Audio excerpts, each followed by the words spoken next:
A paz e a graça a todos os irmãos. Bem, irmãos, vamos estudar um pouco esse tema que está aí na tela.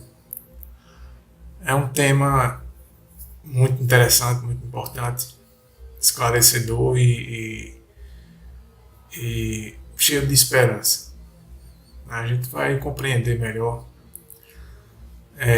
a questão da união com Cristo, né? O porquê que o Senhor Jesus nos ligou a Ele, porquê que Ele morreu não só para nos salvar, mas também para nos religar a Deus, né? Daí é que a expressão religião ela vem da palavra latina, né?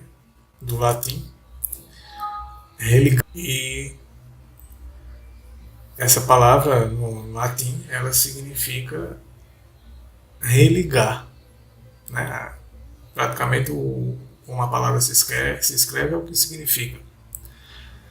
Então, dada essa introdução, o tema que iremos abordar agora é enxertados para dar frutos, né? Com esse tema também mais acima, sem mim nada podeis fazer, palavra do Senhor Jesus.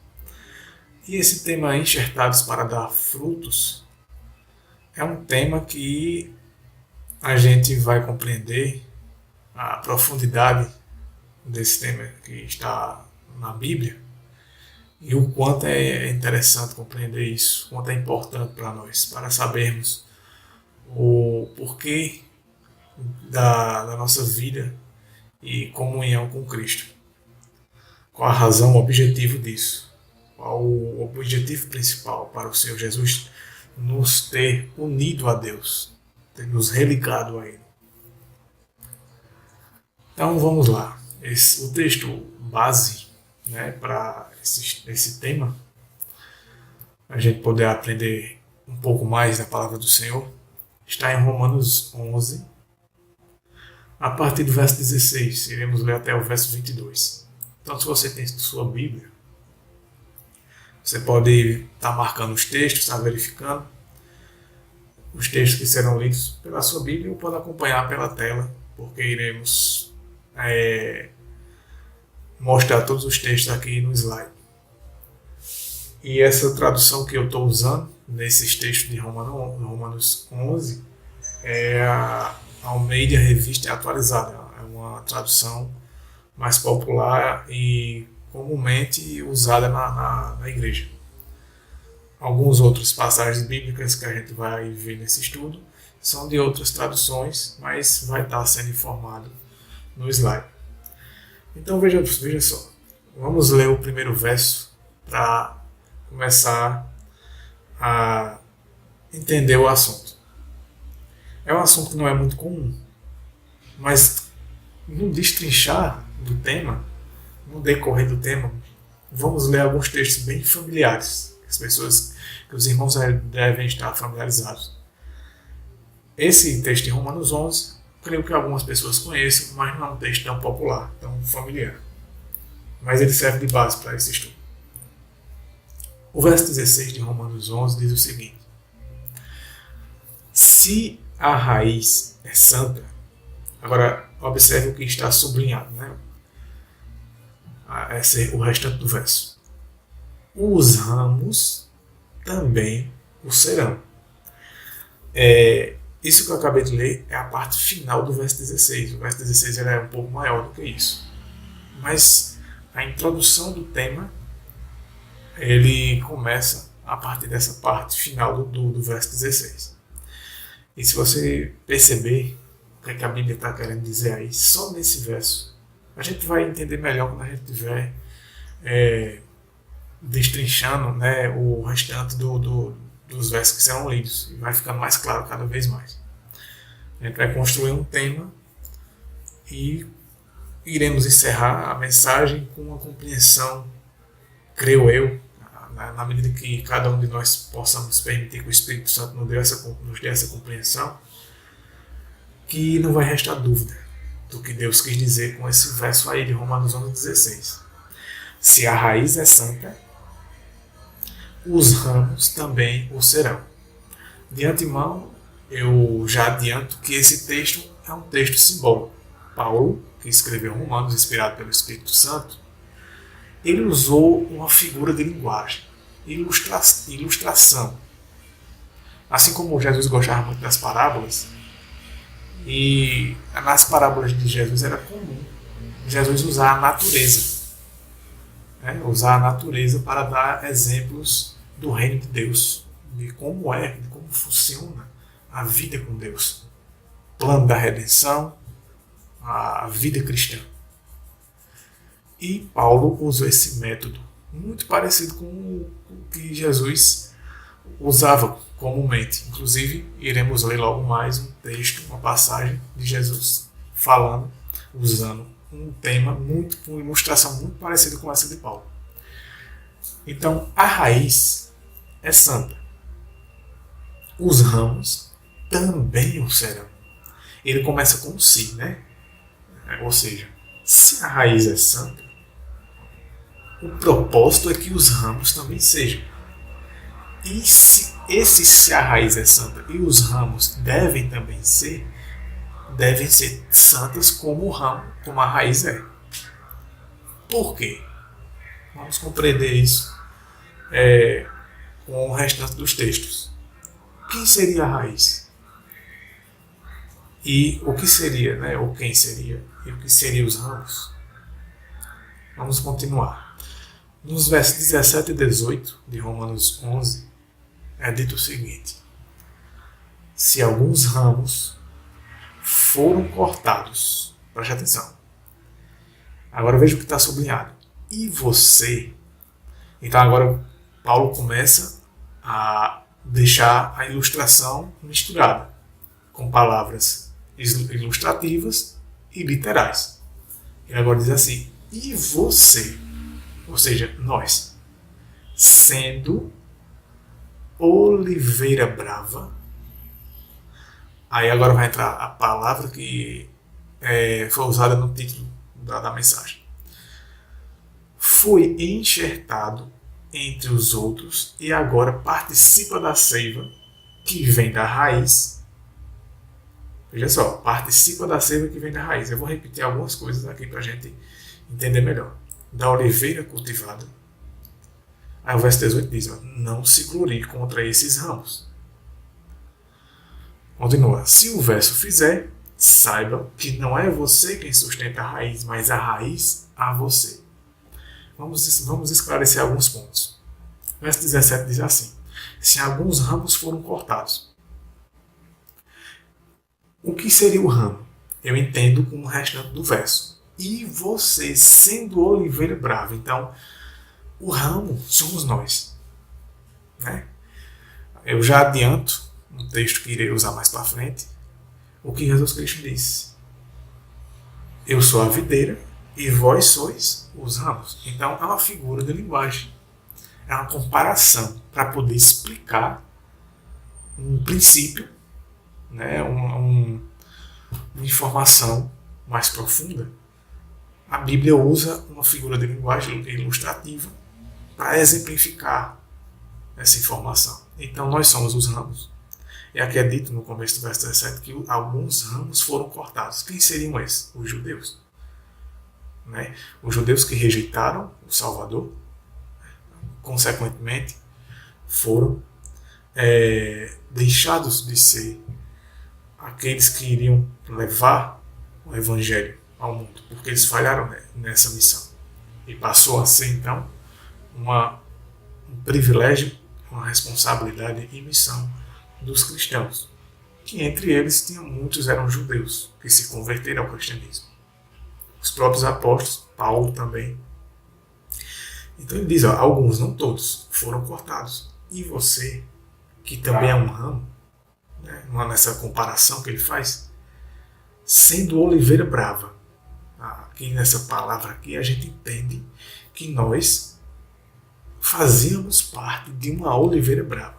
Não vamos entrar no detalhe do que é uma oliveira, mas vamos usar um método mais simples. Oliveira brava a gente pode entender como uma planta que não dá um bom fruto, ok?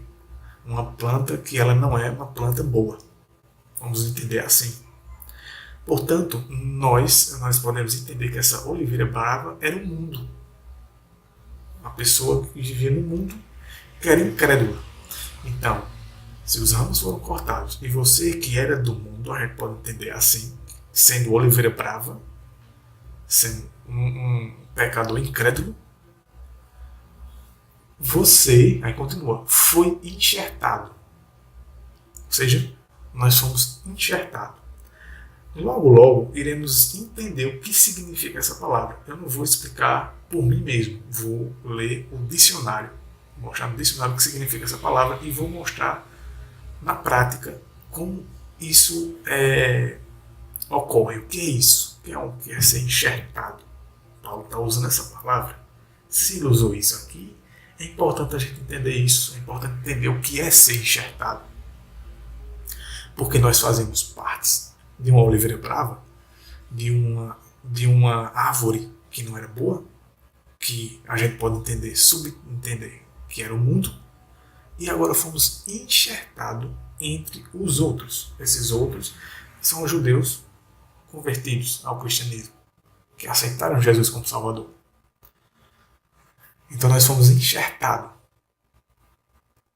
E agora, aí continua, participa da seiva que vem da raiz. E agora participamos da seiva que vem da raiz.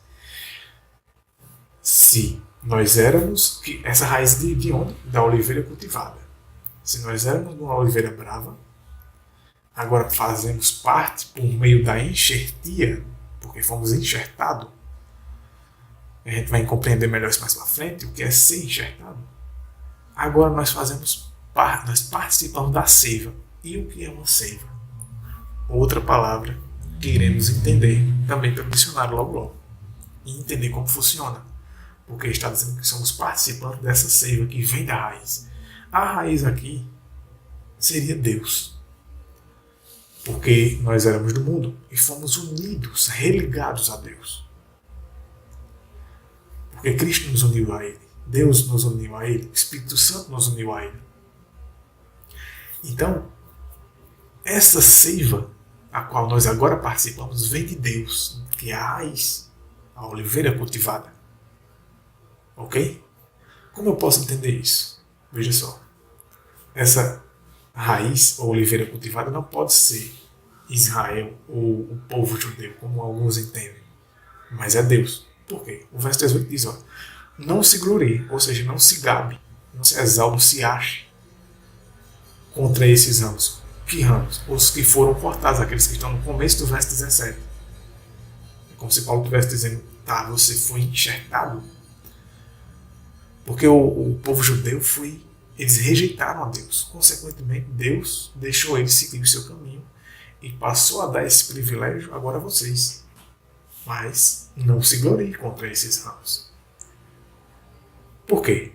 O verso continua. Se o fizer, ou seja, se você se gloriar, aí veja agora o que está sublinhado. Saiba que não é você quem sustenta a raiz, mas a raiz a você. Ok? Então a raiz a gente entende que é Deus, porque é Deus quem sustenta. E os judeus também eram ramos. E um ramo não sustenta a raiz. Logo, se a raiz sustenta o ramo, tanto os judeus que eram ramos e foram cortados, alguns, não é isso? E nós fomos enxertados nessa oliveira cultivada, como é chamado, essa árvore, essa planta. A raiz, tanto a oliveira quanto a raiz, é o próprio Deus, Jesus Cristo. Então nós fomos enxertados a Ele. E é Ele quem nos sustenta. E aqui é dito que nós participamos agora da seiva que vem dele, porque fomos enxertados. Vamos compreender isso mais adiante. Continuando no verso 19 e verso 20.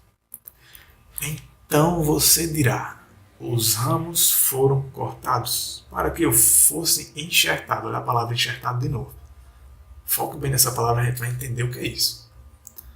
A gente vai entender isso pela própria natureza. Porque se ele está usando essa ilustração é porque ele quer que Deus quer que a gente entenda isso. Para que a gente possa entender essa passagem e, consequentemente, o que ele está querendo nos ensinar. Então, os ramos foram cortados, que eram judeus, para que nós, eu, você, nós, fôssemos enxertados. O verso 20 diz, está certo, realmente, né? Porque ele começa o verso 19 dizendo, então você dirá, como se a gente estivesse dizendo, isso aconteceu conosco porque eles rejeitaram, consequentemente foram excluídos, né? Desse privilégio de representar Deus nesse mundo, como povo de Deus. Agora somos nós, os cristãos. Está certo, o verso 20 diz. E continua, eles, porém, foram cortados. Agora veja o motivo porque eles foram cortados. Dentre tantos outros, mas vamos colocar que Paulo dá um foco muito grande nesse aqui. Foram cortados devido à incredulidade. Digamos que a incredulidade foi a raiz dos problemas deles. Porque não creram na capacidade de Deus, não tiveram fé suficiente em Deus. E viveram segundo os seus caminhos, sempre preferiram seguir aquilo que eles achavam, porque não confiavam em Deus. Foram incrédulos. Por isso que eles foram cortados. Aí Paulo continua. E você, olha que está sublinhado, e você permanece pela fé. Fé que eles não tiveram. Que diziam que tinham, mas não tiveram. Achavam que tinham, mas foram incrédulos. E nós permanecemos pela fé. E ele encerra o verso 20 dizendo, não se orgulhe, mas tema, ou seja temente a Deus. Cuidado. E continua. Verso 21 e 22 de Romanos 11. Pois, se Deus não poupou os ramos naturais, que era o povo escolhido dele, o povo de Israel, e agora passamos a ser o Israel espiritual de Deus, olha o que ele diz agora no final do verso 21, que está sublinhado. Também não poupará você. Então temos que ter cuidado. Uma vez salvo, não estamos salvos para sempre. E se eles foram cortados por conta da incredulidade, o mesmo pode se dar conosco. O verso 22 diz, portanto, considere a bondade e a severidade de Deus. As duas coisas. Severidade para com aqueles que caíram. Por quê? Porque Deus quis ser severo com eles? Não. Mas eles preferiram se rebelar contra Deus e colher aquilo que plantaram. Consequentemente, acaba sendo a severidade de Deus. Aí continua, mas bondade para com você. Ou seja, o que é essa bondade? Desde que permaneça na bondade dele. De outra forma, você também será cortado. Então há uma possibilidade. Se cometemos o mesmo erro que eles. Por isso que temos que nos avaliar. Paulo diz, examinai-vos a si mesmos, cada um de nós. Se estamos vivendo o que Deus ensina pela palavra dele, ou o que nós achamos, o que nos agrada, o que homens ensinam, e que nós, com a ajuda do Espírito Santo, não procuramos ver se realmente é verdade. Porque Deus está deixando bem claro, vocês foram enxertados, passaram a participar da seiva da raiz, que é Deus. Nós vamos entender isso agora. Mas tomem cuidado, não se orgulhem disso, não se gabem. Porque o povo de Israel passou a ser incrédulo e caíram nesse erro e foram cortados. E o mesmo pode se dar com vocês. Mantenham-se na bondade de Deus, vivendo essa bondade dele. Vamos continuar. Bem, a passagem completa já terminou. Né? A passagem a qual eu queria começar introduzindo o tema. E eu agora repito o verso 11, aliás, o verso 17 de Romanos 11, para que a gente entenda esse assunto, desse tema, e possa partir para outra passagem bíblica e continuar entendendo melhor esse tema. O tema é enxertado para dar fruto. Até aqui a gente não viu falando nada sobre o fruto. Vamos ver mais para frente. Agora, por que enxertado para dar fruto? Por que eu usei esse termo? A gente não viu nada sobre fruto aqui nessa passagem, ok? Mas veja só, se alguns ramos, o verso 17 diz, se alguns ramos foram cortados e você sendo oliveira brava, ou seja, você fazer parte, vamos usar a figura de linguagem que Paulo está usando, vamos usar o que a Bíblia está usando, você fazer parte de uma árvore. Isso é uma comparação, um exemplo, uma ilustração, para nos ajudar a compreender isso. Você fazia parte de uma árvore, você fazia parte de uma planta, só que essa planta era ruim. Então você foi enxertado em outra planta, a oliveira cultivada, como encerra o verso. Entre os outros, não é isso? Os ramos que não foram cortados. Você era um ramo, foi cortado, tirado de um árvore e colocado em outro. Que esse método se chama enxertar. E agora participa da seiva, que vem da raiz. O que seria essa seiva? O que é que ela causa? Qual o objetivo dela? Qual o efeito dela num ramo que é enxertado numa planta? A gente sabe que essa raiz vem da seiva. Aliás, a seiva vem da raiz. Essa raiz da oliveira cultivada, ela é Deus. Essa oliveira, digamos que poderia ser Jesus Cristo. E essa seiva, o que seria que vem e nós participamos dela por termos sido enxertados?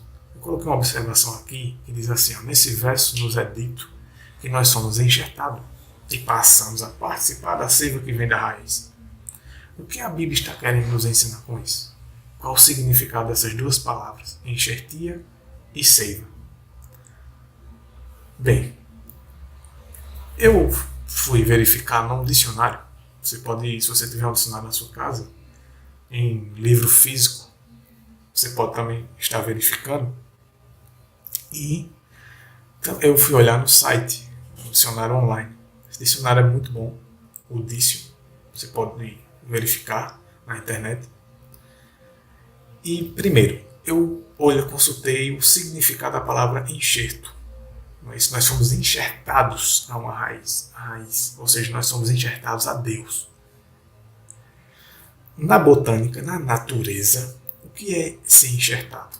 Vamos entender. Aqui diz assim, significado de enxerto, substantivo masculino, e vem a descrição. Botânica, operação, ou seja, o enxerto é isso, operação, que consiste em inserir. Então, a palavra enxerto é inserir. Você é inserido, você é unificado, ligado a algo. Inserir um botão, um ramo, vamos nos apegar a essa palavra, porque é essa palavra que está sendo usada na Bíblia, um ramo, ou rebento de uma planta, ou seja, vamos apegar a palavra ramo, porque as duas inserir e ramo estão sublinhadas. Então nós fomos enxertar. É uma operação que consiste em inserir um ramo de uma planta em outra, sobre a qual ela que é o ramo que foi inserido nessa outra planta, continua a viver. Entre parênteses diz assim, um enxerto permite a reprodução e a multiplicação das árvores ou dos arbustos florais ou frutíferos. Interessante isso, né? Então, ser enxertado é quando... Enxertar isso é isso. A gente vai ver um vídeo logo. Eu vou mostrar, após essas informações aqui do dicionário, eu vou mostrar a vocês um vídeo. Na prática, o que é ser enxertado? Pelo dicionário, a gente entende que enxertar é quando você pega um ramo, um galho, um pedacinho de uma planta e vai inserir em outra planta para que aquele galho possa continuar vivendo nessa outra planta, possa se reproduzir, se multiplicar. Ok? Por que isso acontece? Porque ele se reproduz, ele continua a viver. Porque ele recebe a seiva. Ele recebe essa seiva. Até Paulo usou, dizendo que nós passamos a ser participantes da seiva que vem da raiz. E o que é a seiva? Olha aqui embaixo. Significado de seiva. Substantivo feminino.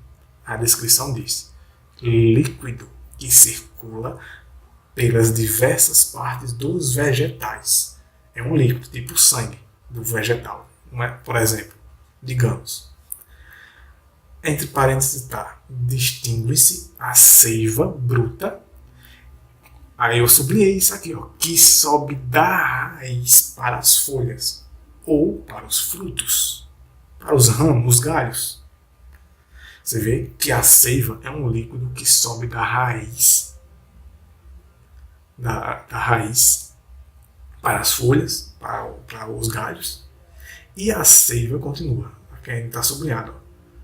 E a seiva é elaborada, produzidas pelas folhas, a partir da seiva bruta. Ou seja, a seiva ela sobe da raiz e vai para as folhas, ela vai para os galhos. Com que sentido? Para quê? Para acontecer aquilo que a gente viu aqui num ramo que é inserido, que é enxertado numa planta, para continuar a viver, para reproduzir, multiplicar.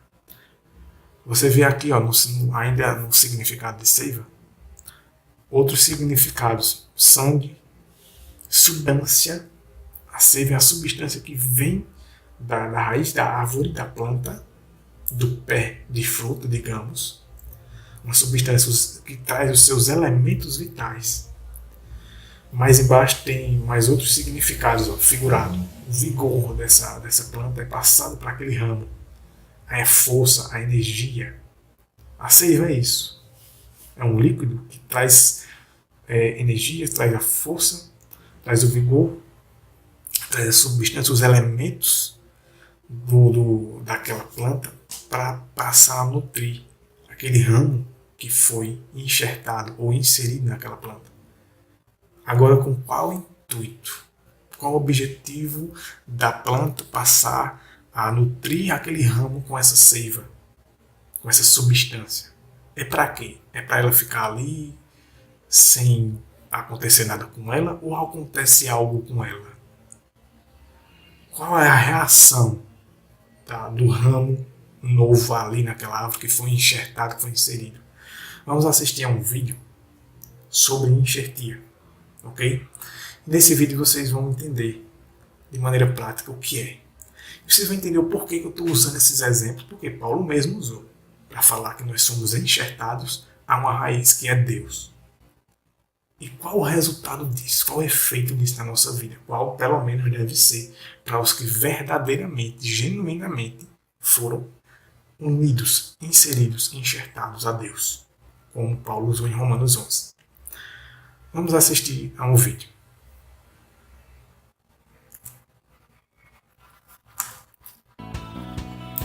É curioso como o homem percebeu o primeiro caso de enxertia na natureza. Provavelmente, enquanto caminhava no meio da floresta, observou um ramo de uma planta tocando o ramo de outra planta. O tempo e o vento fizeram com que houvesse um atrito, e esse atrito entre os ramos foi eliminando parte da casca de um lado e de outro, até que os ramos se soldaram. Isso mesmo, 2 ramos de plantas diferentes estavam colados, como se fizessem parte de uma mesma planta. Com isso, verificou que havia essa possibilidade: tirar o ramo de uma planta e passá-lo para uma outra planta.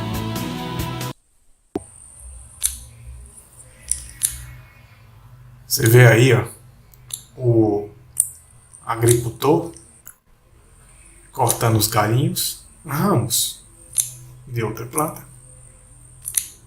Ele vai podando, né? O galinho vai tratando nele, né? Vai tirando algumas coisas que não são necessárias dele para poder enxertar em um pé de planta, em outra planta. Você vê que ele faz uma ponta, né, nesse galho, e você vai entender o que é que vai acontecer. Você viu na parte anterior do começo do vídeo que a mulher explica que ocorre também enxertias na natureza, de maneira natural, sem precisar da ação do homem. E uma planta passa a fazer parte da outra, se tornar uma coisa só. Você vê o sentido profundo do que um enxertia. Por que Paulo usou essa palavra? Então você vê aí que o agricultor ele tira a parte que não é mais necessária, que não dava mais fruto, e agora ele faz uma cava, uma fenda, né? Ele corta um espaçozinho na planta, né? Para poder inserir. É isso aí que é enxertar. Então Paulo usou essa figura de linguagem aí que você está vendo aí. É isso que aconteceu conosco. Nós éramos como esse galinho e Deus é como essa planta maior que está enraizada. E nós, como esse galho, esse ramo que somos agora enxertado. Agora eu vou estar mostrando para vocês aí, pessoal, os resultados aqui de algumas frutíferas que eu fiz aqui através da enxertia e deram certo. Vou estar mostrando para vocês aqui com detalhe as enxertias, o local que foi feito. Aqui mesmo, aqui dá para você observar onde foi feita a enxertia. Essa parte de cima foi a parte que nasceu os brotos. Aqui também tem aqui, ó, a parte da enxertia. Pessoal, essa aqui é a parte da enxertia, essa aqui é a maçã. Olha aqui onde foi feito a enxertia do pé de maçã. Dá para vocês verem aí que foi uma fenda cheia. E aí nasceu esse broto. Esse aqui é a parte da maçã. Esse aqui é a jabuticaba. Olha aí, essa aqui é a jabuticaba. Foi feita através de fenda cheia. Pela coloração aqui dá para vocês observar. A parte de cima é a parte do cavaleiro. E a parte de baixo é a parte do cavalo. E por que a gente faz enxertia em um pé de planta? Por que a gente faz as enxertias nas plantas frutíferas? Para que ela venha a produzir rápido. O objetivo é esse, que se você plantar através da semente, vai demorar muito para produzir. E se você fazer a enxertia, os nutrientes que a outra planta, que já tem muito tempo que já foi plantado, vai estar produzindo, então vai pegar a genética daquela planta que já está produzindo e vai começar a produzir através desse cavaleiro que você enxertou no cavalo. Então, irmãos, compreenderam o que é uma enxertia? Agora no final do vídeo, o rapaz do vídeo, ele explica bem no finalzinho o porquê que é feita a enxertia. Que é para produzir mais rapidamente. E você viu que ele diz que a substância genética da planta, a qual aquele galho, aquele ramo foi enxertado nela, ela passa para aquele galho. E aquele galho passa a ser um com ela. Passa a ser uma coisa só depois de um tempo. E você já não vê mais a diferença. Você vê que se torna uma coisa só. E qual é o objetivo? Para que ela dê fruto. Entendeu? Para que dê fruto. Vamos agora entrar mais diretamente nessa questão.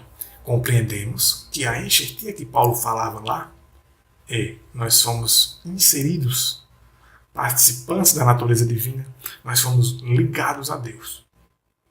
Então, se Paulo usou a palavra enxertia, era porque ele queria explicar isso aqui. O povo daquele tempo era muito agricultor. A linguagem para eles era uma linguagem muito familiar. E entendendo isso, você entende por que nós somos ligados com Deus. Por que será que foi só para receber as bênçãos de Deus, no sentido de que Deus me abençoe naquilo que eu quero, realize meus desejos, me dê emprego, me dê saúde, me ajuda a passar em concursos, me torna um grande profissional? Será que foi só isso? Alguns desses aí, claro, que fazem parte do objetivo de Deus ter nos ligado a Ele, foi para nos salvar. Mas nos salvar para quê? Seria apenas para a gente ir para a igreja? Seria apenas para a gente fazer alguns atos de caridade? Qual seria o real propósito de Deus ter nos enxertado a Ele? E a seiva lá que Paulo fala, que nós nos tornamos participantes da seiva, é a genética da árvore que passa para o ramo. Ou seja, o que vem de Deus passa para a gente. Já que fomos unidos com Ele, passamos a receber dele o poder. Mas para quê? Passamos a ser participantes da natureza divina e recebemos de Deus o que recebemos dele. Qual o objetivo dele em fazer isso conosco? Em nos unir com ele, nos unir a ele. Aqui em João 15, você pode abrir sua Bíblia se você tiver com a sua Bíblia, se não, você pode estar lendo, acompanhando pela tela, o slide. Em João 15, a partir do verso 1 até o verso 8, são palavras do nosso Senhor Jesus Cristo. A linguagem é muito parecida com a que Paulo usou, só que aqui o Senhor Jesus vai ser mais prático. Ele vai agora abordar a questão dos frutos. Nós já entendemos que fomos enxertados, porque não fazemos parte dessa árvore, dessa planta. Ou seja, não fazemos parte de Deus, ou do povo de Deus. Mas agora passamos a fazer porque fomos enxertados. Que não somos da linhagem do povo de Deus, da herança de Israel. Então passamos a ser enxertados pela fé, pela graça e pela misericórdia de Cristo. Agora, para quê? João 15, o Senhor Jesus explica algo que vai complementar o que Paulo disse lá em Romanos 11. Enxertados para quê? Unidos a Cristo para quê? E isso que recebemos de Deus, que Paulo chama lá de a seiva, né? Por que ele usou o nome seiva? Porque seiva significa que o ramo que é enxertado na planta começa a receber a genética daquela planta, começa a receber energia daquela planta, força, vigor, substância daquela planta. Para quê? Para que seria? Vamos ver? Em João 15, a partir do verso 1, nos diz o seguinte, verso 1 e 2 a gente vai ler agora. O Senhor Jesus nos fala: eu sou a videira. Pronto, agora a gente já entendeu um pouco mais sobre essa questão ilustrativa de Deus usar a natureza. E por que ele gosta tanto de usar? É porque ele quer explicar qual é a causa e o efeito. O que é a ação e a reação. Ele quer explicar o objetivo. Por quê que ele usa essa linguagem? Para nos explicar qual é o objetivo, o que é que ele quer com isso. Ele diz assim, eu sou a videira verdadeira. Significa que existem videiras falsas. E meu pai é o agricultor. Lembra lá do agricultor? Pegando lá o galinho, podando ele, tirando algumas coisas, cortando e preparando ele para enxertar, ou seja, inserir ele naquela planta lá, naquele pé de árvore, naquela plantinha lá. Você lembra que o agricultor estava preparando? Então o pai, ele é o agricultor. Jesus disse que é Deus quem dá a quem ele quer ao filho. Continua no verso 2. Todo ramo, mais uma vez a linguagem do ramo. Lembra que o ramo foi enxertado? Se o ramo for enxertado, ele passa a fazer parte, ele passa a estar naquela planta. Que é a planta, que planta é? Paulo chama de oliveira cultivada. Aqui Jesus usa a linguagem da videira. Mas no fundo o sentido vai ser o mesmo. O objetivo é o mesmo. Todo ramo que estando em mim, olha só, vamos agora à prática. Todo ramo, Jesus diz, que estando em mim, os que realmente estão, não der fruto, ou seja, se não der fruto, ele, o pai, que é o agricultor, corta. Veja como Jesus foi prático e objetivo. Com a linguagem do que a gente acabou de aprender até aqui em mente, a gente entende que nós somos um ramo, que fomos enxertados nele. Para quê? Para dar fruto. Porém, se esse ramo não dá fruto, ele é cortado. Continua o verso. E todo que dá fruto, limpa. Ou seja, e todo ramo que foi enxertado a ele, que foi unido a ele, ligado a ele, tornando participante da natureza divina, como diz Pedro em sua epístola. Todo o que dá fruto, porque você vê que vai ter ramos que não vai dar fruto, e vai ter o que vai dar fruto. O que não dá, ele vai cortar.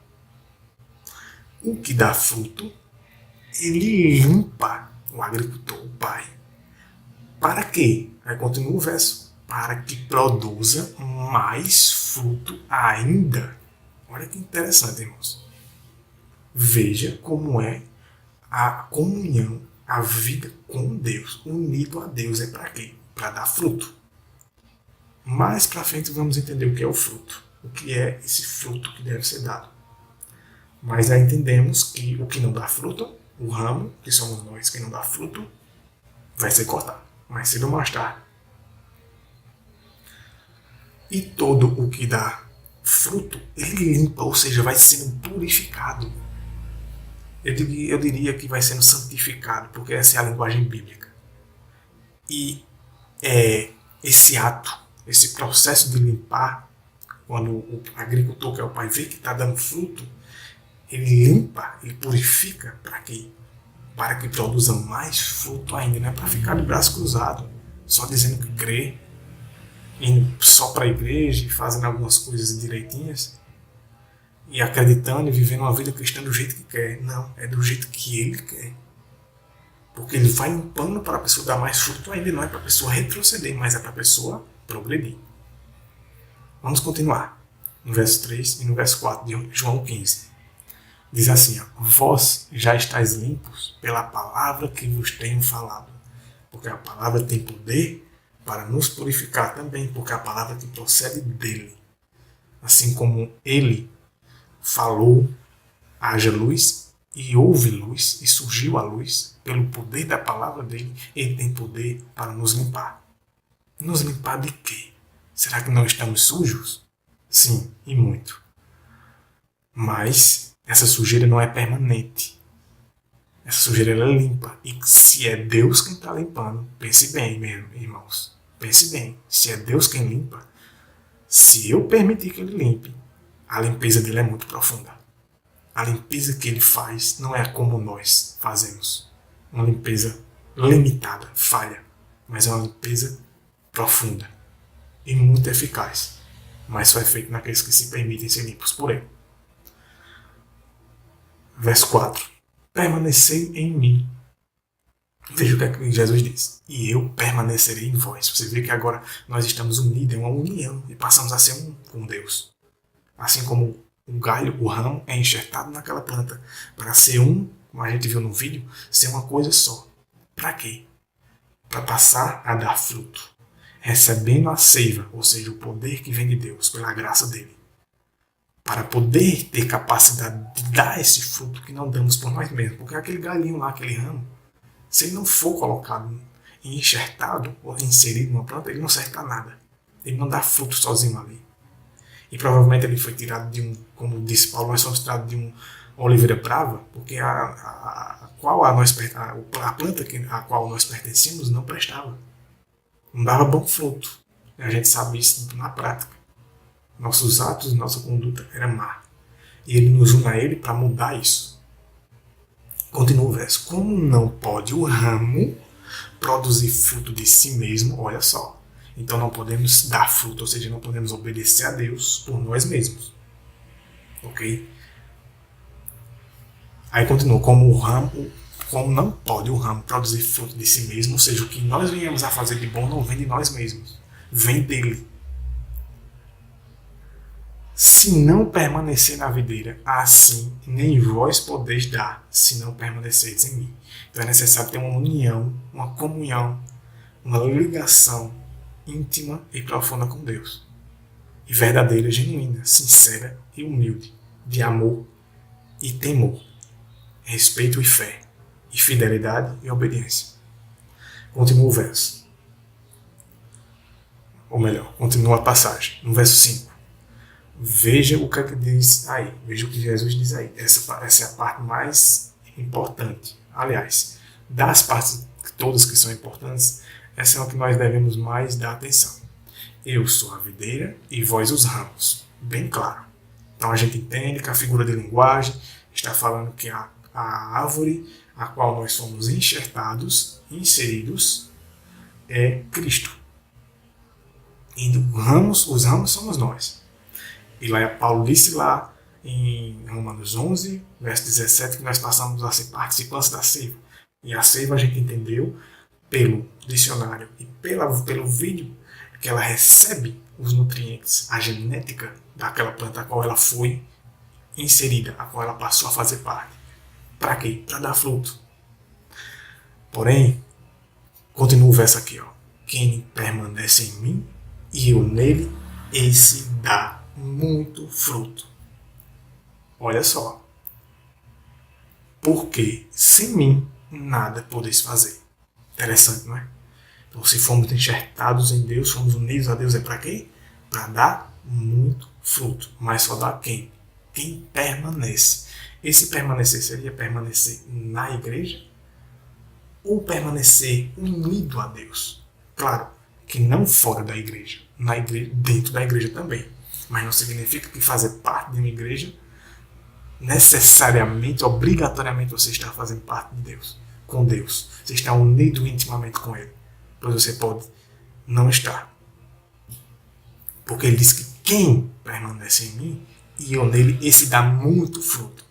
Você examine a si mesmo e eu examino a mim mesmo. Nós devemos nos examinar. Se não estamos dando fruto, e nós vamos descobrir que fruto é esse logo logo. Mais para frente eu vou mostrar na Bíblia qual é esse fruto. Ok? Não devemos imaginar qual é o fruto. Não devemos ficar filosofando. Mas devemos ler o que a Bíblia nos ensina, qual o fruto é. Pela Bíblia nós descobrimos que fruto é esse. Não é o que nós queremos. Não é o que nós imaginamos. Não é o fruto que nós queremos fazer do nosso jeito, não. É o que vem dele, porque é dele que vem. Porque ele disse, ó, sem mim nada podeis fazer. Agora, outra pergunta. Ele encerra dizendo, Jesus, que sem ele nada podemos fazer. E eu levanto um questionamento. E com ele? Podemos fazer alguma coisa? Vamos usar o antônimo dessa palavra. Sem mim. O que seria nada podeis fazer? O que seria o contrário disso? Poderia ser comigo, tudo podeis fazer. Isso é bíblico? Vamos ver. Separei alguns versos da Bíblia para nos dar uma esperança, fortalecer nossa fé, fortalecer nossa confiança em Deus e deixar bem fixo em nossa mente de que sem Ele nada podemos fazer. Mas o contrário disso é literal também. O nada lá é nada mesmo. Mas o contrário, vamos ler aqui. O primeiro verso, tá? A primeira passagem que a gente vai ler é Filipenses 4:13. Passagem muito popular, muito conhecida. Essas passagens que eu vou ler aqui estão todas na tradução King James Fiel, 1611. Tradução recente, lançada em 2017, no final de 2017 aqui no Brasil. Mas é uma tradução muito antiga, usada pelos reformadores. E inclusive uma das melhores traduções que existe no mundo da Bíblia. Então veja só. Primeiro verso, primeira passagem, Filipenses 4:13 diz: eu posso fazer todas as coisas por mim mesmo. Está dizendo aí na passagem, pelas minhas próprias forças. Está dizendo isso? Não. Está dizendo por meio de Cristo, que faz o quê? Que me fortalece. Quando é que isso acontece? Quando estamos unidos com Ele. Porque esse é o objetivo dele. Não é nos unir a Ele somente para nos realizar nossos desejos, para fazer aquilo, a nossa vontade, aquilo que a gente quer, mas é fazer a vontade dele. Porque a vontade dele nós não conseguimos fazer por nossa própria força, porque nossa natureza ela reage contra. A Bíblia diz lá em Gálatas que o Espírito luta contra a carne e a carne contra o Espírito. Então a nossa natureza ela não aceita e não tem a força para fazer a vontade de Deus. Mas aqui em Filipenses 4 diz: eu posso fazer todas. Ao contrário do que ele diz que sem ele nada pode, com ele pode todas as coisas. Por meio de Cristo. Por quê? Porque ele fortalece. E vamos ler outras passagens aqui só para confirmar essa ideia. Marcos 10, 27 diz, e Jesus olhando para eles disse, com homens isso é impossível, mas não com Deus. Porque com Deus todas as coisas são possíveis. Tudo que Deus pede para você fazer. Por quê? Porque é com Ele. Por quê? Porque fomos unidos a Ele.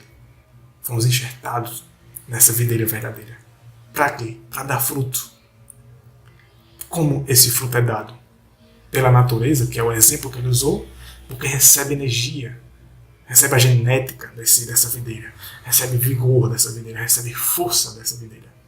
E recebe o que tem nela. O que é que tem nela? Pureza, santidade, amor, justiça, fé, fidelidade.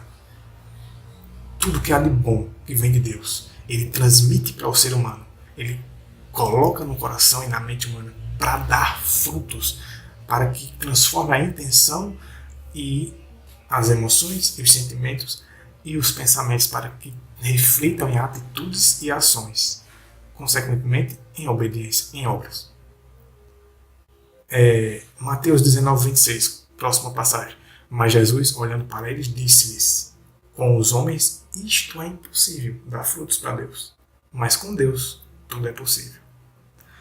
Lucas 1,37. Pode anotar essas passagens na sua Bíblia. Só que nessa Bíblia, King James, essas passagens vão estar com a palavra com Deus. Em outras vai estar para Deus.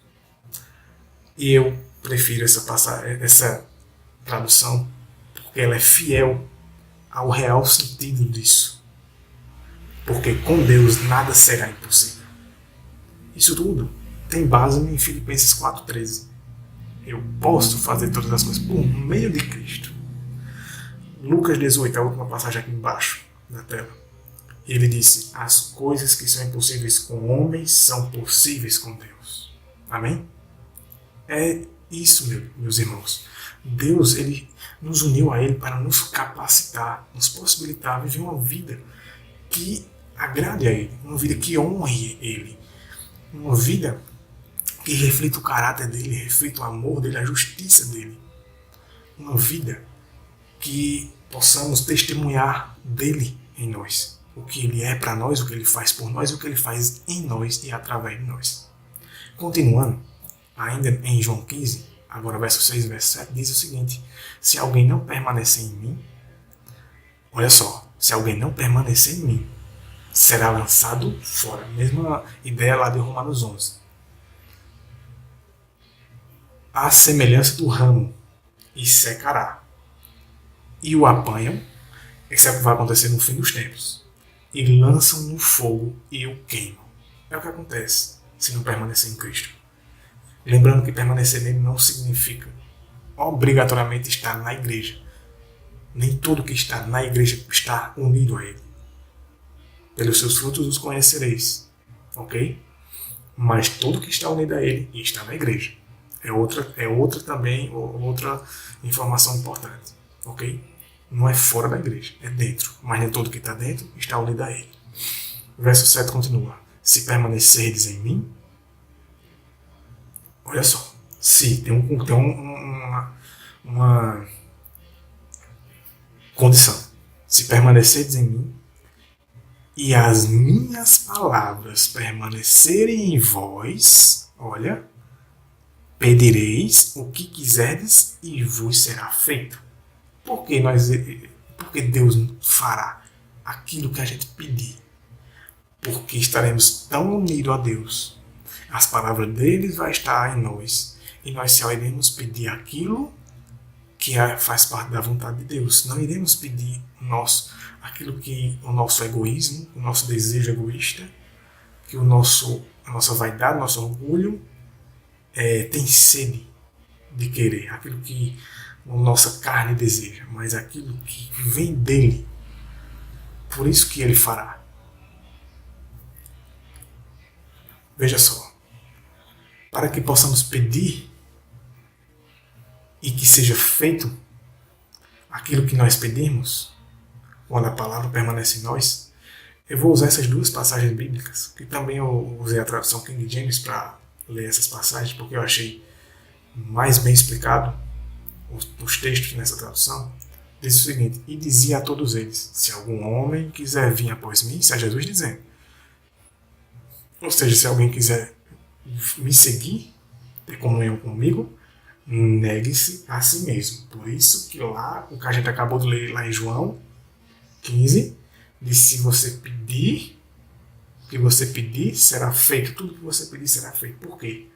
Porque devemos lembrar dessa passagem de Lucas 9:23. Devemos primeiramente negar a si mesmo e diariamente tomar a cruz e seguir a Ele. Tomar a nossa cruz. Aqui diz: diariamente tome sua cruz e siga.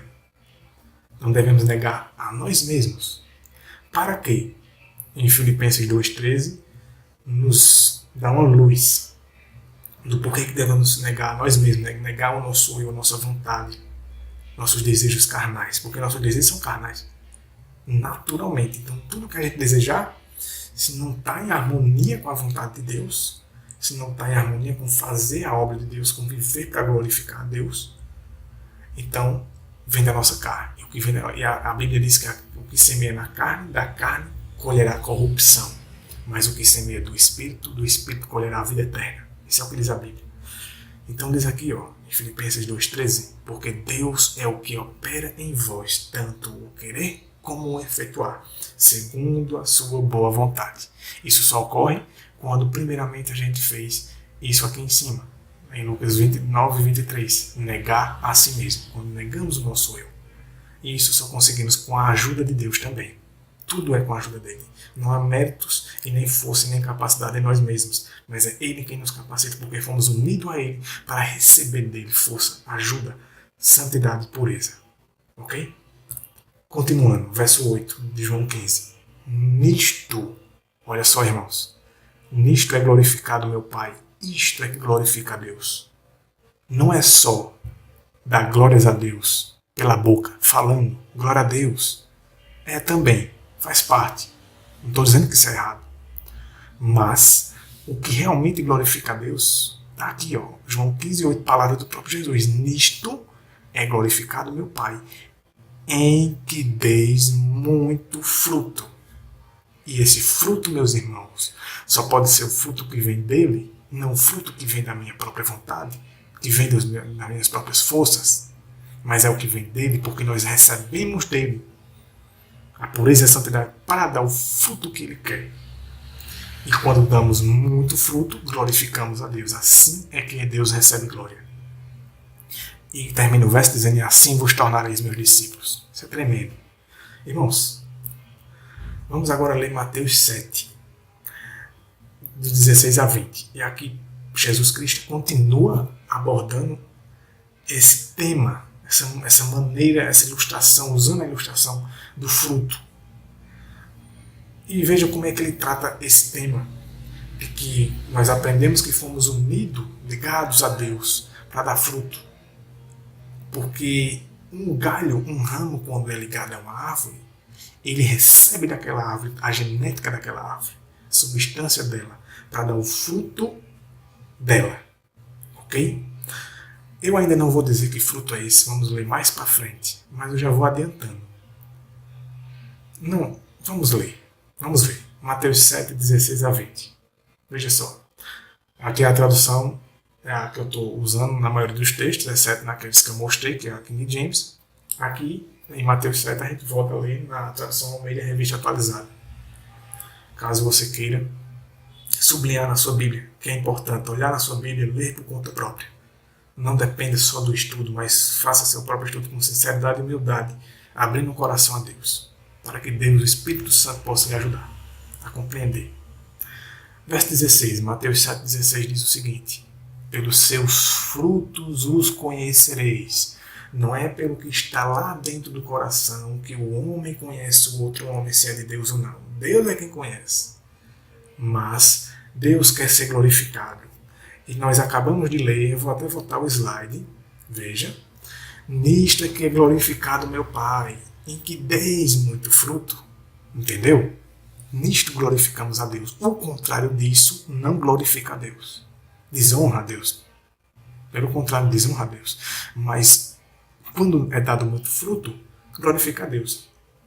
E aqui É dito em Mateus 7,16, pelos seus frutos os conhecereis. Então o fruto que aqui Jesus Cristo está abordando tem que ser um fruto que glorifica a Deus. Porque conhecereis o quê? Se somos cristãos, se somos de fato cristãos, se somos de fato fiéis a Deus. É pelos frutos, ou seja, é pelas atitudes, é pelo comportamento, pelas ações, pelas obras, se corresponde a um fruto que vem daquela árvore ou não, que é Deus. Agora veja só, veja o que é que Jesus Cristo, veja que interessante. Mateus 7,16 continua. Colhem-se, porventura, uvas dos espinheiros ou figos dos abrolhos? O que é que Jesus Cristo está querendo dizer aqui, irmãos? Por acaso é possível colher uva dos espinheiros? Eu vou usar plantas frutíferas mais conhecidas, pé de árvores mais conhecidos. É possível colher uva num pé de maçã? O que é que você acha? É possível chegar numa videira e encontrar laranja ali naquela videira? O que é que você acha? Vamos usar a lógica da Bíblia. A Bíblia diz que nós somos enxertados em Deus para receber dele a seiva, ou seja, a energia que vem dele, o poder dele, que é pela graça. A santidade, a pureza, o que vem dele não pode ser ruim, só pode ser bom. E é para quê? O João 15 nos dá a resposta disso. A explicação disso é para dar fruto. E se estamos unidos a Deus, que na Bíblia é comparado com uma videira, uma oliveira boa, é para dar fruto, ok? E que fruto viria dessa árvore a qual fomos ligados? Que fruto viria de Deus? Por acaso se colhe maçã numa videira que dá uvas? Se colhe manga numa laranjeira que dá laranjas? Tem lógica? Por acaso então colheria-se maldade de alguém que está ligado a Deus? É uma questão a se pensar. Vamos continuar. Verso 17. Assim, toda árvore boa, olha só, produz bons frutos. Essa é a lógica da Bíblia mesmo. Isso não é eu que estou colocando na cabeça de ninguém. Isso não é filosofia minha, não é interpretação minha, é interpretação lógica da Bíblia. É muito óbvio. Assim, toda árvore boa produz bom fruto. Se nós estamos enxertados, unidos a uma árvore que é boa e muito boa, excelente, que é Cristo, nós temos que produzir o quê? Bons frutos. Porém, a árvore má produz frutos maus. Então, será que realmente estamos unidos a Cristo? Pelos nossos frutos é que será conhecido. Não é pelo que está no nosso coração. Às vezes as pessoas fazem um monte de coisa errada, estão na igreja e dizem assim: o Senhor conhece meu coração. Certo, Deus conhece o coração. Mas Deus sabe que as pessoas não conseguem ler o seu coração, não conseguem ler sua mente, suas intenções. Então suas intenções têm que corresponder com os seus atos. O que está dentro vai refletir fora. Ok? Então, se os meus frutos são maus, eu não estou recebendo da videira verdadeira a energia, a seiva, o vigor, a santidade necessária. Eu provavelmente estou empatando, estou dificultando, não estou aceitando isso, não estou permitindo receber a seiva, ou seja, o poder de Deus na minha vida. Ok? Consequentemente, vou começar a dar frutos ruins. Porque se eu estou realmente unido com Cristo, eu não dou fruto ruim. Só pode vir fruto bom. Nós vamos entender mais para frente o que é o fruto, que a gente tanto está falando. O verso 18 continua. Não pode a árvore boa produzir frutos maus. Isso é a Bíblia quem está dizendo, irmãos. Sejamos sinceros, sejamos humildes. Se você está vivendo uma vida desregrada, uma vida contrária à palavra de Deus, conhecendo, porque Deus não leva em conta o tempo da ignorância, mas aquilo que você conhece, sabe que tem que ser feito e faz o contrário, seu fruto está desonrando a Deus e não glorificando a Ele. Agora, se você está fazendo o que realmente está lá na Bíblia, pela ajuda dEle, porque você está agindo à influência dEle de maneira positiva, se permitindo dar esses frutos, porque você está se deixando ser nutrido com a santidade dEle, com a pureza dEle, com o amor dEle, a justiça dEle também. Então, consequentemente, você vai dar bons frutos. Porque dessa árvore, que é a videira verdadeira, que é Jesus, não pode vir maus frutos. Nem a árvore má produzir frutos bons. Essa é a lógica bíblica. Mateus 7, 17, 18. Continua. Verso 19. Agora veja só. Toda árvore que não produz bom fruto, acontece o quê? É cortada e lançada ao fogo. Agora veja bem. Aqui está falando que a árvore não é o ramo mais. Você lembra que em João 15 e em Romanos 11 era dito que o ramo era cortado? Agora é a árvore. Digamos que Jesus mudou o foco aqui.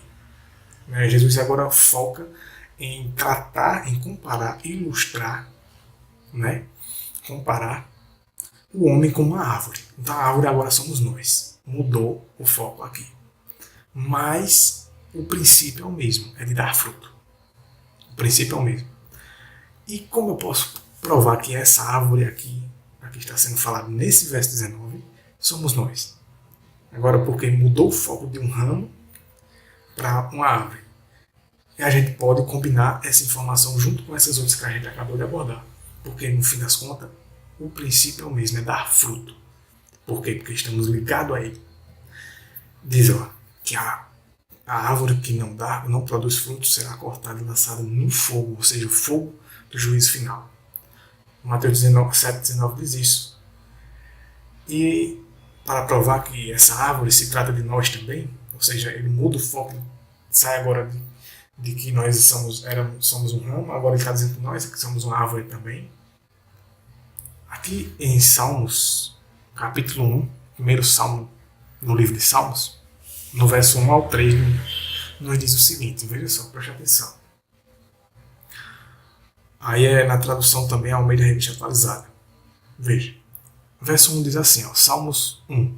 Você pode olhar aqui embaixo, para depois você anotar e poder ler na sua Bíblia. Bem-aventurado o homem que não anda no conselho dos ímpios. Ou seja, é bem-aventurado, ou seja, muito feliz. Muito feliz o homem que não anda no conselho dos ímpios, que não vive seguindo o conselho de gente incrédula, que não crê em Deus, que não teme a Deus e que não vive a vontade de Deus. Cuidado. Continua. Não se detém no caminho dos pecadores. Olha. Cuidado com quem você anda. Cuidado com o caminho que você está trilhando. Porque não é essa a vontade de Deus. Nem se assenta na roda dos escarnecedores. Ou seja, não se senta, não conversa, não para na roda de amigos e de homens que gostam de mulheres, seja o que for. Gostam de conversar coisas que difamem Deus, que difamem a verdade de Deus, que desonrem a Deus, que desagradem a Deus, que zombam das coisas de Deus. E eu digo isso não é falando literalmente contra Deus, mas só o fato de não falar coisas que agradam a Deus, mesmo que a pessoa respeite, ou seja, não use o nome de Deus, não seja contra Deus diretamente, pode ser até cristão mesmo, ou melhor, crente, né? Porque um crente ele não vai viver na roda dos escarnecedores, pessoas que vivem conversando bobagens, tolices, coisas fúteis. Ele não se assenta, é o que a Bíblia está ensinando. Verso 2 diz, de um homem que não faz essas coisas, ou seja, um homem que não anda no conselho dos ímpios, que não se detém no caminho dos pecadores e não se assenta na roda dos escarnecedores. No verso 2 diz, antes, o seu prazer está na lei do Senhor, e na sua lei medita de dia e de noite. E aqui eu incluí um outro verso aqui do Salmo 119 para complementar esse verso 2 e esclarecer o que é a lei de Deus, muito mal compreendida e muito discriminada. e rejeitada por boa parte do cristianismo. A lei de Deus, segundo o Salmo 119, verso 142, que você pode olhar na sua Bíblia e anotar, isso é Bíblia, isso não é doutrina de igreja, isso não é minha compreensão, minha opinião, é o que está na Bíblia. Olha o que é a lei de Deus. Por isso que o salmista diz aqui no verso 2 que tem prazer, o seu prazer está na lei do Senhor, ao invés de estar naquilo que a gente viu no verso 1. Andando no conselho dos ímpios, se detendo no caminho dos pecadores e se assentando na roda dos escarnecedores. Não é isso que é o prazer do cristão verdadeiro. Antes é estar na lei do Senhor, meditando nela de dia e de noite. Por quê? O verso 119, aliás, Salmo 119, 142 diz: a tua justiça é justiça eterna. E olha como é que termina esse verso. E a tua lei, está sublinhado aqui, ó, Salmo 119, verso 142 diz: e a tua lei é a própria verdade. Bíblia, meu irmão. Bíblia. Ok? A lei de Deus é a própria verdade. Lá em João 17 diz: santifica-os na verdade, a tua palavra é a verdade. Então a lei de Deus é a palavra dele. A lei de Deus é a verdade dele. É uma coisa só. Ok? Então cuidado com rejeitar a lei de Deus. Não somos salvos por guardar a lei, nem por obras. Mas quando somos unidos a Deus, somos salvos e unidos a Ele, passamos a dar frutos. Consequentemente, passamos a obedecer à lei de Deus, por amor. Porque estamos unidos a Ele. Pelo poder dele, não por nossas próprias forças, porque não conseguimos. Quando negamos a nós mesmos e permitimos que Ele opere em nós o querer dele e o realizar dele, segundo a boa vontade, no nosso coração e na nossa mente, que Ele nos influencia. E continua no verso 3 desse Salmo 1. O que é que tem a ver com a árvore, com aquela passagem que eu disse que agora Jesus está comparando o homem com uma árvore, que uma árvore ela tem que dar o fruto a qual ela pertence. Ou melhor, se ela é uma videira, ela tem que dar uvas. Então, nós fomos comparados com a árvore também, temos que dar o fruto. Se nós somos cristãos, nós temos que dar o fruto do cristão, do cristianismo, de Cristo. Ok? Veja o verso 3, diz: ele, esse indivíduo, do verso 1 e 2, que tem prazer na lei, em meditar na lei, e está na lei do Senhor, o prazer dele, e não anda nos conselhos dos ímpios, não se detém no caminho dos pecadores, e não se assenta na roda dos escarnecedores, ele é como uma árvore, tá vendo?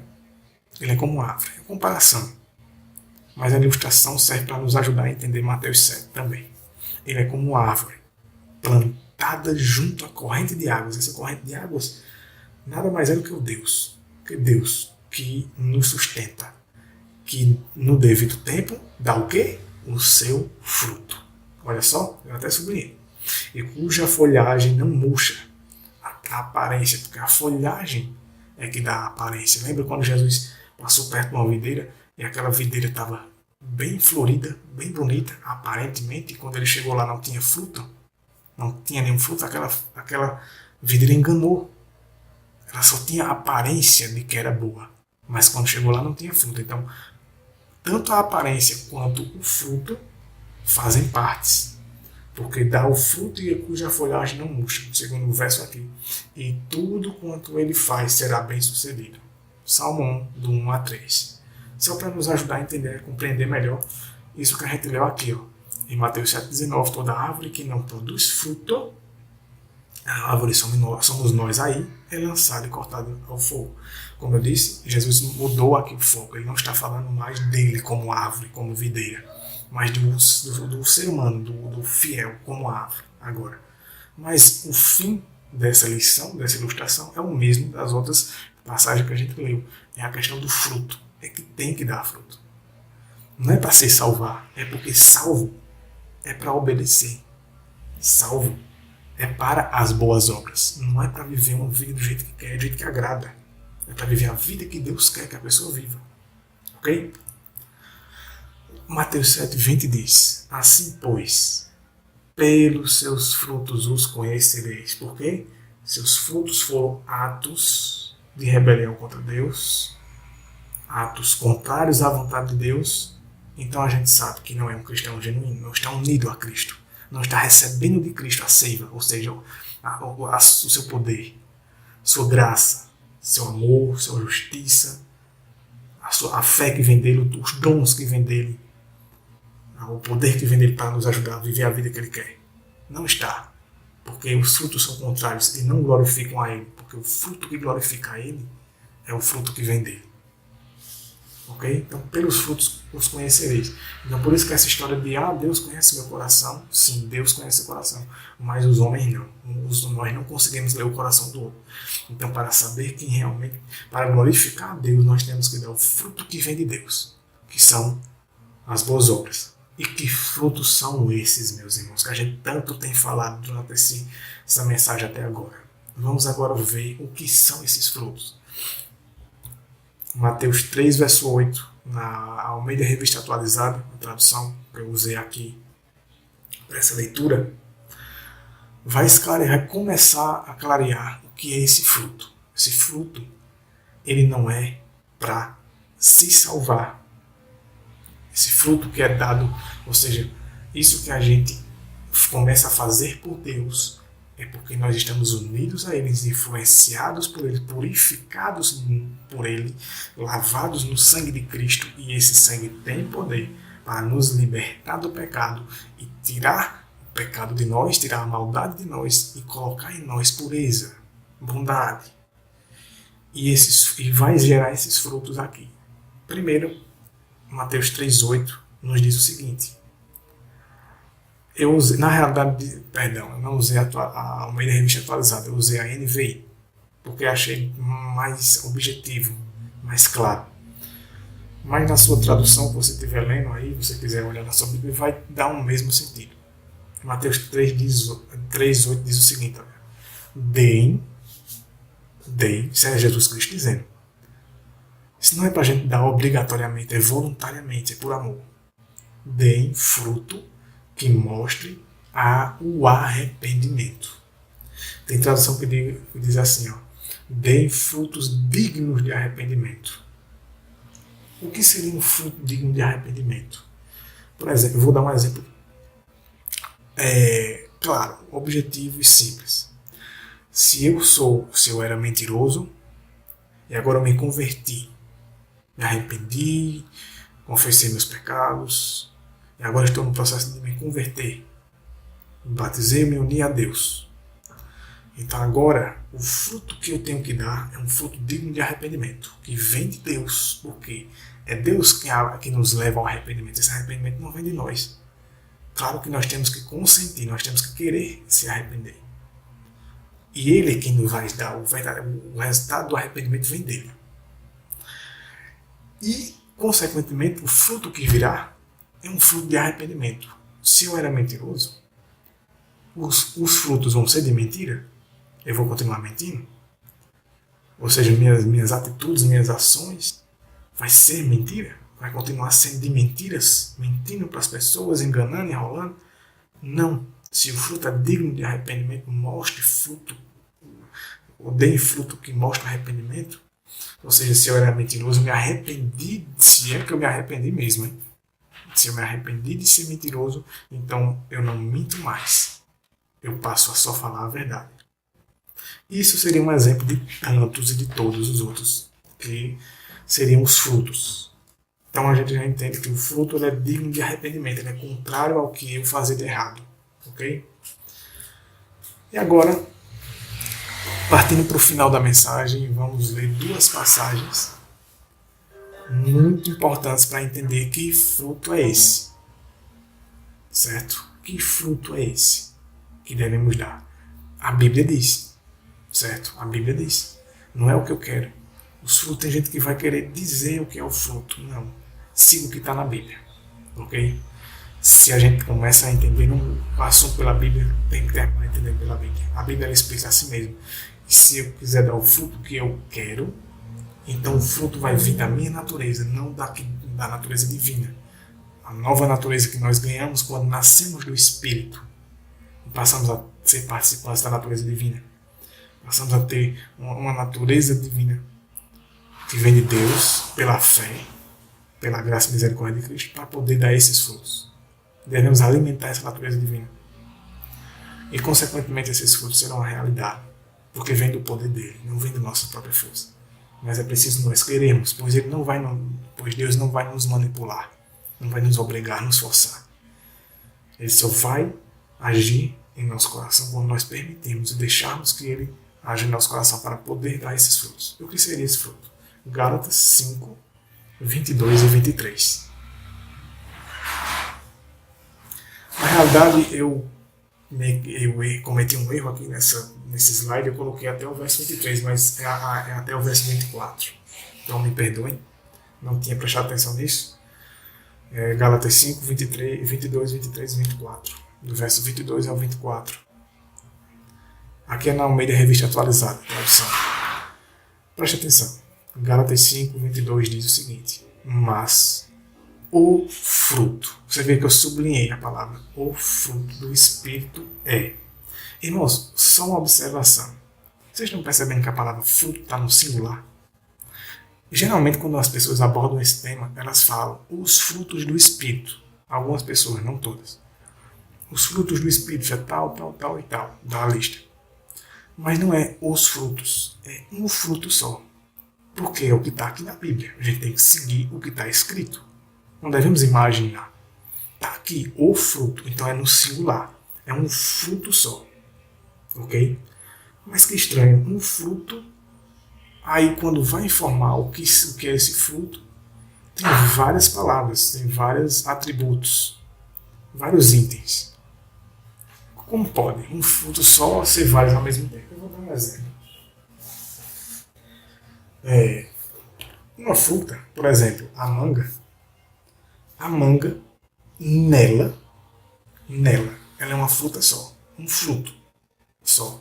Nela encontramos energia, encontramos proteína. Claro que as taxas variam.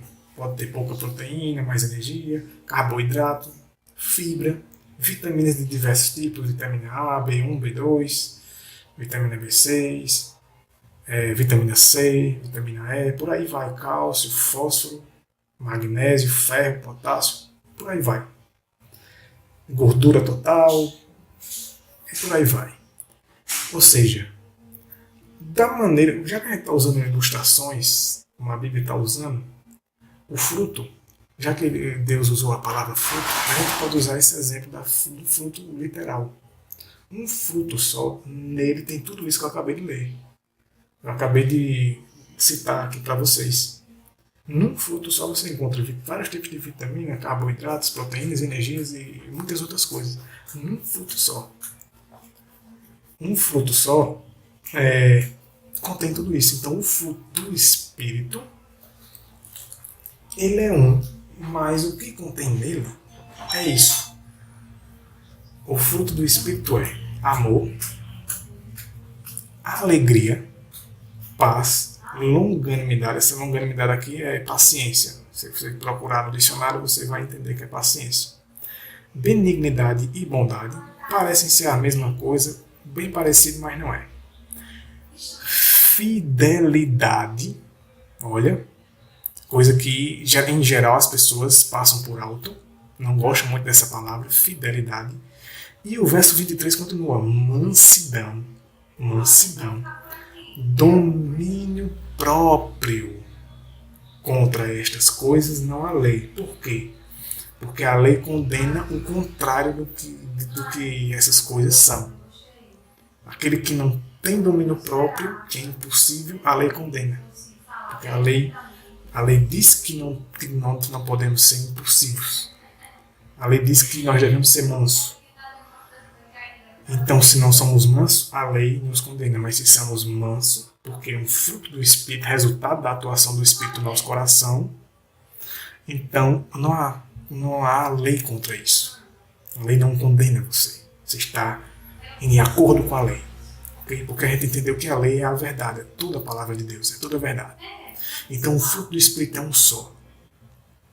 Então, você veja, na falta de uma dessas coisas aqui, não é o verdadeiro fruto do Espírito, porque o fruto do Espírito ele é um só e contém tudo isso. Ok? E o verso 24 diz, olha só o que diz o verso 24: e os que são de Cristo Jesus crucificaram a carne com as suas paixões e concupiscências. Entenderam? Os que realmente são de Cristo, os que realmente são de Cristo Jesus, crucificaram a carne, ou seja, não vivem pela carne, não vivem pelas inclinações, pelas paixões da carne, não vivem de acordo com a vontade própria, porque sabe que é corrupta, e crucificou a carne pelo poder de Cristo, com as suas paixões e concupiscências. Assim diz a Bíblia. Então entendemos que o fruto do Espírito é tudo isso: amor, alegria. Não se separa nada disso. É um conjunto, é uma coisa só. Dá tudo isso. O verdadeiro fruto do Espírito, quando o cristão está vivendo isso, tudo isso é porque o Espírito Santo está atuando no coração dele. Ele está em harmonia com o Espírito Santo. Efésios 5, verso 9 e 10, é uma passagem que pouco se é citada quando se trata de falar dos frutos do Espírito Santo. Passa por alto, a gente praticamente não nota ela. Mas o fruto do Espírito Santo não é só aqueles de Gálatas 5. O verso 9 e 10 também fala do fruto do Espírito Santo. É um complemento. Se está na Bíblia, se a Bíblia diz que é também, então o complemento faz parte. Não pode se desunir, não pode se separar. Preste atenção. Na tradução Almeida Corrigida Fiel, que é a tradução que eu usei para ler essa passagem, e também na tradução King James Fiel, essa passagem está desse jeito. Na sua Bíblia provavelmente vai estar uma palavra diferente, mas o sentido é o mesmo. Se trata do mesmo. O verso 9 diz, porque o fruto, mais uma vez eu sublinhei, o fruto do Espírito está em toda, preste atenção, mais uma vez o fruto está no singular, do Espírito, o fruto, ou seja, complemente com aquele outro fruto que a gente viu que tem todo aquele conjunto de princípios: amor, benignidade, bondade, mansidão, domínio próprio, fidelidade, faz tudo parte. Esses são os frutos do cristão que está realmente unido a Cristo. Para isso foi que Cristo nos uniu a Ele. Está em toda, não é só em alguma coisa, é em tudo. Aqui é tudo, é tudo. Está em toda a bondade, e justiça e verdade. Ok? Então não é só aquilo que a gente lê em Gálatas 5, mas é também em toda bondade, que também está lá incluído em Gálatas 5, mas justiça, o que é passado por alto e rejeitado pela maioria. Em atos de justiça, em verdade. A verdade que vem de Deus, ou seja, vivendo a verdade de Deus. O verso 10 conclui: aprovando o que é agradável ao Senhor. Esse é o fruto do Espírito. Junte esse de Efésios 5 com Gálatas 5. E você tem o fruto do Espírito Santo completo. É uma vida de fidelidade e obediência, uma vida que reflete o caráter de Deus. Uma vida que você recebe de Deus e você compartilha aquilo que recebe de Deus. Não é simples. Não é assim do dia para a noite.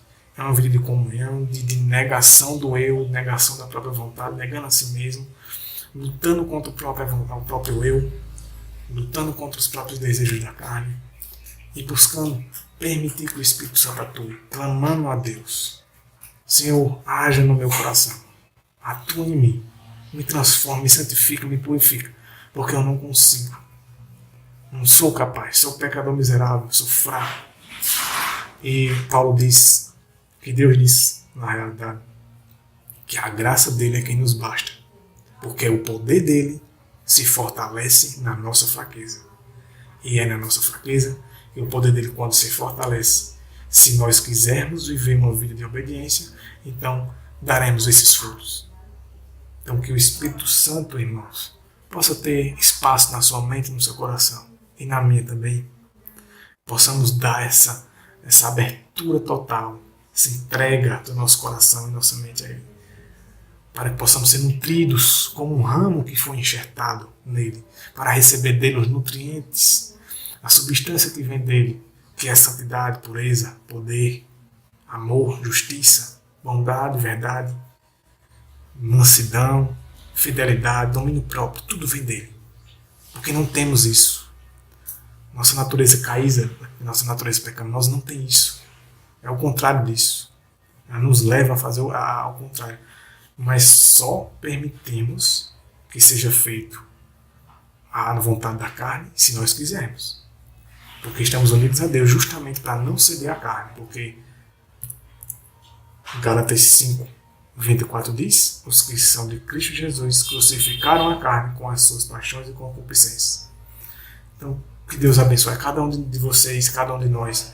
Tenham um ótimo dia na vida de vocês. Entreguem-se. Permitam que esses frutos sejam uma realidade nas suas vidas. Deus abençoe a cada um de nós.